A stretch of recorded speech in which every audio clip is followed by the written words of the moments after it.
Ok, podemos passar para os valdenses? Agora vamos para um capítulo bem melhor, né? Porque as cruzadas não estão com nada. Vamos falar dos valdenses.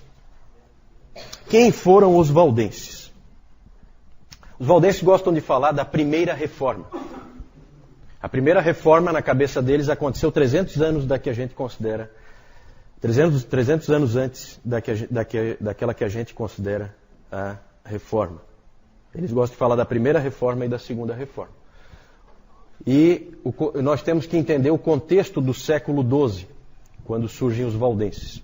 O contexto, evidentemente, é o das cruzadas, é um contexto de turbulência na igreja, cruzadas, tentativas de reforma moral da igreja, como a reforma gregoriana, porque a igreja ia mal, estava mal, inclusive em termos morais. Depois, no Concílio de Latrão, teve que, inclusive, ser baixada uma ordem para que todos os clérigos utilizassem roupas diferentes das demais pessoas, né? Por quê? Para identificá-los quando eles iam no prostíbulo, quando eles iam na jogatina, nesse tipo de coisa. Então, para que minimizasse isso, então eles tinham que se vestir diferente o tempo inteiro das outras pessoas por ordem do Concílio de Latrão, porque não tinha como controlar a imoralidade que tinha dentro da igreja. Então, um momento bastante ruim.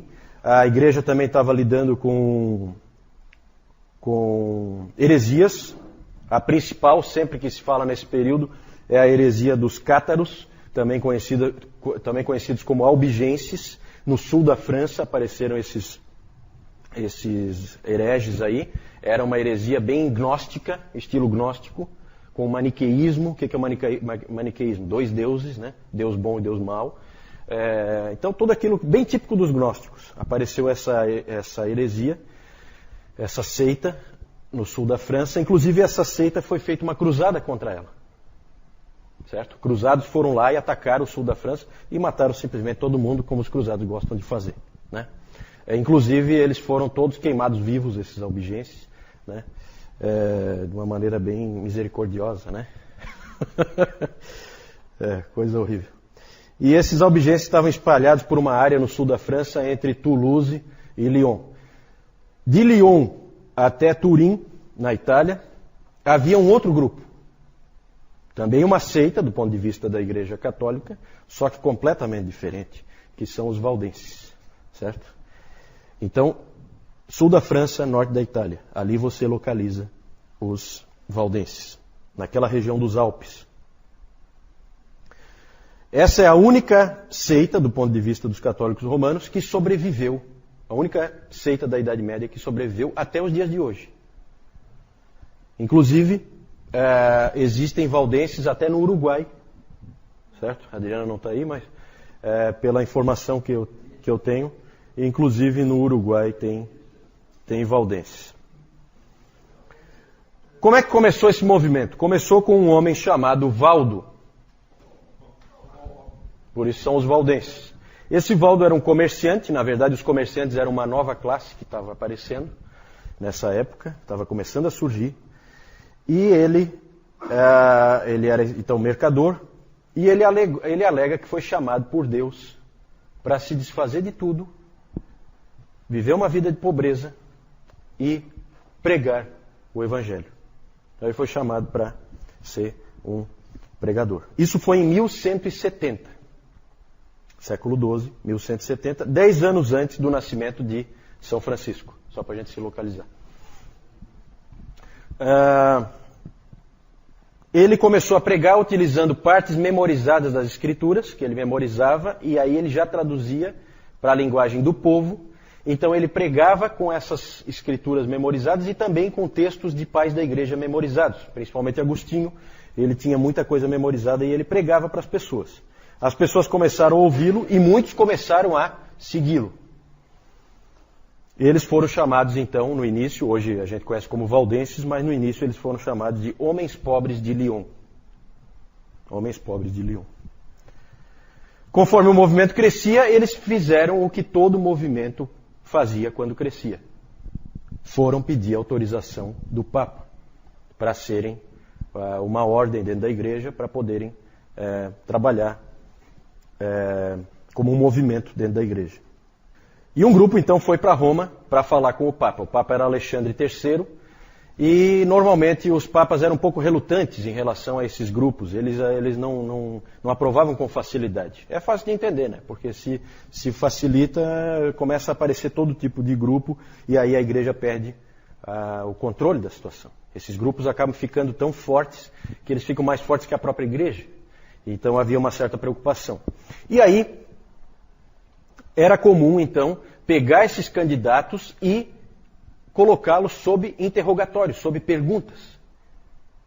Quem eram os homens mais adequados para irem lá fazer essas perguntas? Perguntas doutrinárias. Nós vimos no domingo passado. Tínhamos uma ordem específica, que era uma ordem de homens que se dedicavam ao estudo, se dedicavam a livros. Vocês lembram? Quem eram? Os dominicanos, exatamente. Tanto que os dominicanos acabaram sendo depois os inquisidores, né? A Inquisição vem exatamente isso, de inquirir, de fazer perguntas. E um desses dominicanos, Walter Map, um bispo inglês, foi convocado pelo Papa para investigar esse grupo, fazer perguntas para eles. E aí é interessante a história, ele sentou na frente deles, ele se preparou, ele inclusive tem um relato dele, que ele estava nervoso, porque era a primeira vez que ele ia fazer um trabalho desse para o Papa, de investigação. E aí ele sentou na frente dos representantes dos valdenses, e ele então começou a fazer perguntas. Vocês creem em Deus Pai? Sim, nós cremos. Vocês creem em Deus Filho? Sim, claro, nós cremos. Vocês creem no Espírito Santo? Claro, nós cremos. Vocês creem na Mãe de Cristo? Sim, claro, nós cremos. Aí nisso toda a audiência caiu na gargalhada. Quando eles responderam que sim, que eles criam na Mãe de Cristo. Por quê? Alguém sabe? Por quê? Vocês lembram? Nós já estudamos isso. Qual a resposta que um bom católico daria? A Mãe de Deus, Theotokos. Lembram disso? Porque quando diz Mãe de Cristo, você está se ligando, você está com uma nuance de que parece que você é um nestoriano.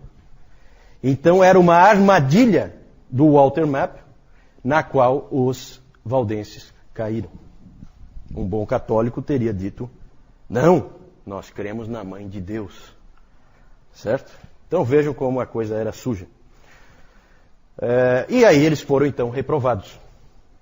O Papa não se importava nem um pouco se eles queriam ser pobres. Pode ser pobre o que quiser, mas não pode pregar. Então, estavam proibidos de pregar. Eles só poderiam pregar se o arcebispo da região deles permitisse. Mas o arcebispo proibiu. O que aconteceu? Eles pregaram mesmo assim. Sabe por quê? Porque o Valdo chegou, reuniu o povo dele e disse, gente, importa mais obedecer a Deus do que aos homens.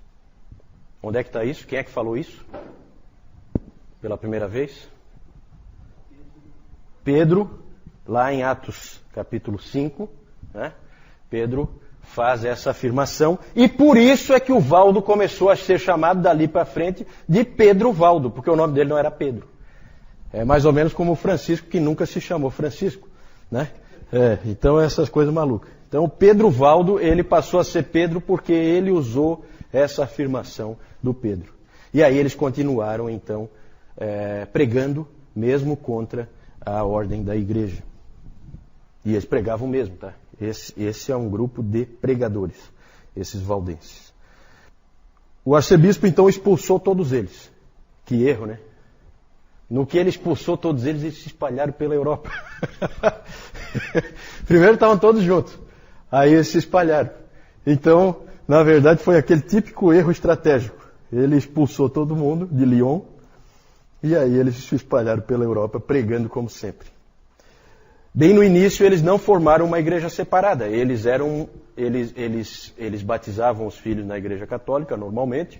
Eles participavam da comunhão uma vez por ano, como era a prática naquele tempo, né? Uma vez por ano, tá? Tinha ceia, né? Então eles participavam, né, desses rituais da Igreja Católica, mas eles se reuniam separadamente para estudo bíblico. Lá eles tinham líderes, né? É engraçado porque os pastores ou presbíteros na Igreja Católica eram chamados de padres, né? Até hoje são padres. E aí eles chamavam então esses líderes deles de tios. Eles eram os tios, né? Eram líderes leigos, que eram então líderes dos valdenses. Então eles tinham esses pequenos grupos que se reuniam nas casas, e aí eles foram duramente perseguidos pela igreja, porque apesar deles não terem formado uma outra igreja, eles eram considerados uma igreja dentro da igreja, uma eclesiola em eclésia. Então eles foram perseguidos. A Igreja Católica fez de tudo para exterminá-los, mas eles se escondiam nos Alpes, no norte da Itália, e no sul da França. Eles se escondiam, eram difíceis de caçar. O que esses indivíduos criam? Primeiro aspecto é a pobreza. Eles valorizavam a pobreza. O Pedro Valdo disse o seguinte: nós decidimos viver pelas palavras do Evangelho, essencialmente as do Sermão do Monte e dos Mandamentos. Isso significa viver em pobreza, sem preocupação com o dia de amanhã. Mas nós também cremos que aqueles que permanecem no mundo fazendo o bem serão salvos. Então eles colocavam aquilo como uma coisa que eles seguiam, porque eles achavam que para eles era bom, mas não colocavam como, nós estamos sendo salvos por isso. Não, tá? Tinham o Sermão do Monte como o guia de suas vidas. Isso é a coisa mais marcante dos valdenses. O Sermão do Monte era o guia da vida deles. Eles viviam de acordo com aquilo. Isso fazia com que eles buscassem então a pobreza, eles achavam que isso indicava que eles tinham que ser pobres. Fazia com que eles se opusessem completamente a qualquer forma de violência. E também eles achavam que o Sermão do Monte proibia juramentos, então eles não juravam também, certo? Em situação alguma. Interessante é uma história, né, de que um homem foi trazido diante do bispo, acusado de ser valdense. Sentou ali, o bispo já com a cara de poucos amigos, e ele é acusado de ser valdense. E aí ele negava com todas as forças, dizendo que ele não era valdense. E aí ele disse o seguinte: todo mundo aqui sabe que eu não sou, porque eu falo palavrões, minto e bebo, como todo bom católico.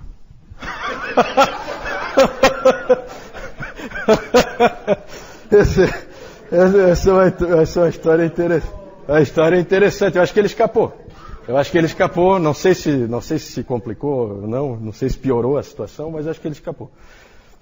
Os valdenses tinham um apreço enorme pela palavra de Deus. Para eles, a palavra de Deus era a regra de fé e prática.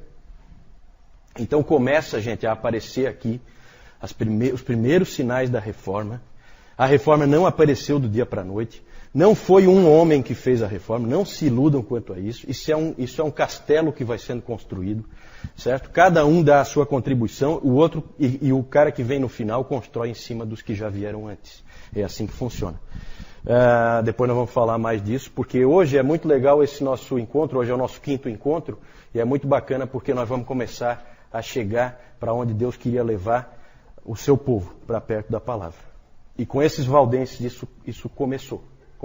Começamos a ir para perto da palavra com eles. Eles então, o que eles faziam?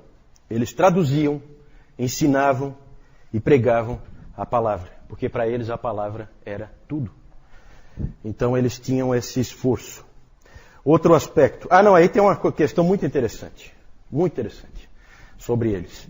Nas perseguições, gente, era muito comum, vinham aqueles agentes do Papa e prendiam os valdenses e aí tomavam as escrituras que eles tinham e jogavam tudo fora, queimavam, né? As traduções que eles tinham nas mãos, era tudo destruído.